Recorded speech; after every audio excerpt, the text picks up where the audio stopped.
Par une enquête judiciaire, le ministre de l'Intérieur est soupçonné de séquestration de personnes et d'arrestations illégales. Ce qui est en cause, c'est son intransigeance face aux 150 migrants du navire Djibouti. Entre-temps, ces migrants ont commencé à débarquer du navire où ils étaient bloqués depuis 10 jours.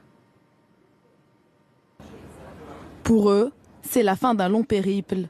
Bloqués depuis 5 jours à quai dans le port sicilien de Catane, 17 migrants malades ont été autorisés à débarquer ce samedi. Après un contrôle médical des passagers, le bureau de la santé maritime de Catane a demandé leur évacuation. Les migrants encore à bord du Djibouti, originaires en grande majorité d'Érythrée, seront bientôt tous évacués, a annoncé le ministre de l'Intérieur Matteo Salvini. Seul pays de l'Union européenne à proposer son aide, l'Irlande. Sur Twitter, le ministre des Affaires étrangères a confirmé que le pays accueillerait 20 à 25 migrants. L'Albanie, qui ne fait pourtant pas partie de l'Union européenne, avait proposé d'en accueillir 20. Les autres seraient logés par l'Église catholique italienne, sans frais pour le contribuable. Le Premier ministre Giuseppe Conte menace, Rome ne versera pas sa contribution au budget de l'Union européenne avant qu'une solution permanente ne soit trouvée.